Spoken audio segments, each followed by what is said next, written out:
శ్రీలంక చేతిలో చిత్తుగా ఓడిపోయిన ఆస్ట్రేలియా టీంపై ఆ జట్టు మాజీ ఓపెనర్ డేవిడ్ వార్నర్ తీవ్ర స్థాయిలో ధ్వజమెత్తాడు. అసలు ఆస్ట్రేలియా ఎలా ఆడుతుందో వాళ్ళకైనా అర్థమవుతుందా అంటూ సూటిగా ప్రశ్నించాడు. ఈ మధ్య కాలంలో ఆస్ట్రేలియా ఆడతీరు మరి ఘోరంగా తయారవుతోంది. పాకిస్తాన్ లాంటి ఫ్లాట్ పిచ్లపై 3 టీ20 మ్యాచ్లు ఆడితే ఒక్క మ్యాచ్ కూడా గెలవలేకపోయింది. మరి ముఖ్యంగా పాకిస్తాన్ జట్టు 200 పరుగులు చేస్తే ఆస్ట్రేలియా అందులో సగం కనీసం 100 పరుగులైనా చేయలేకపోయింది.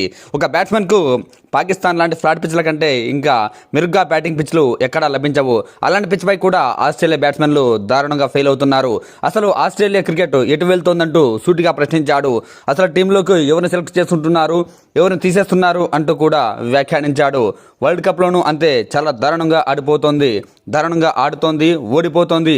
అసలు జింబాబ్వే చేతిలో ఓడిపోవడాన్ని ఆస్ట్రేలియా ఎలా సమర్థించుకుంటుంది అంటూ సూటిగా ప్రశ్నించాడు. నిజంగా ప్రేమదాస లాంటి స్లో పిచ్పై జింబాబ్వే బ్యాట్స్మెన్లు కాస్త స్లోగా పరుగులు చేశారు. అయినప్పటికీ కేవలం 2 వికెట్లు మాత్రమే కోల్పోయారు. అయితే ఆస్ట్రేలియా మాత్రం అదే పిచ్పై మరీ ఘోరంగా ఆడింది. కనీసం 20 ఓవర్లు కూడా బ్యాటింగ్ చేయలేక ఆల్అౌట్ కావడం ఏంటని ప్రశ్నించింది. అసలు ఆస్ట్రేలియా క్రికెట్ రోజు రోజుకి దిగజారుతోందంటూ తీవ్ర స్థాయిలో ధ్వజమెత్తాడు. ఇప్పుడు శ్రీలంక చేతిలోనూ అంతే. ఆస్ట్రేలియాకు అదిరిపోయే ఆరంభాన్ని లభించింది. 8 ఓవర్లకు 100 పరుగులు చేసిన ఒక టీం 20 ఓవర్లకు 200 పరుగులు కూడా చేయకపోతే ఎలా అంటూ సూటిగా ప్రశ్నించాడు. అంది వచ్చిన అవకాశాన్ని ఆస్ట్రేలియా చేజేతులా వదులుకుంది. ఇప్పుడు ఆస్ట్రేలియా డూ ఆర్ డై పరిస్థితిని చేజేతులా తెచ్చుకుందంటూ తీవ్ర స్థాయిలో ధ్వజమెత్తాడు. ఆస్ట్రేలియా ఆడతీరు ఇలాగే కొనసాగితే కనీసం సూపర్ 8కు చేరకుండానే ఆస్ట్రేలియా ఇంటి ముఖం పట్టాల్సిన పరిస్థితి ఏర్పడిందని వ్యాఖ్యానించాడు. ఒకసారి మ్యాచ్ పై పట్టు బిగించాక తిరిగి ఓడిపోవడం ఏంటని వ్యాఖ్యానించాడు. అమెరికా, భారత్ జట్ల మధ్య మ్యాచ్ చూడండి ఒకసారి. టీమిండియా మొదట్లో కాస్త వెనుకబడింది. నిజం చెప్పాలంటే చాలా వెనుకబడింది.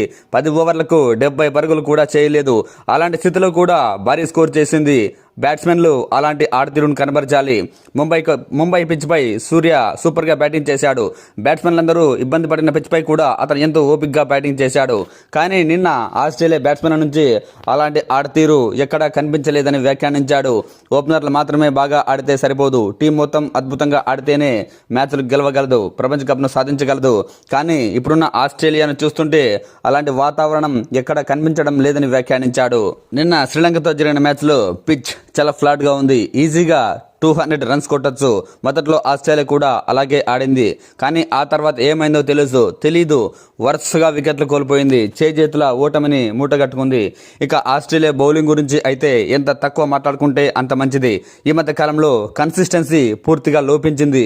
వికెట్ల తీయడంలో ఆస్ట్రేలియా బౌలర్లు చాలా ఇబ్బంది పడుతున్నారు. స్పిన్ పిచ్ పై ఆస్ట్రేలియా స్పిన్నర్లు నిన్నటి మ్యాచ్లో ఏమాత్రం ప్రభావం చూపించలేదని కీలక వ్యాఖ్యలు చేశాడు.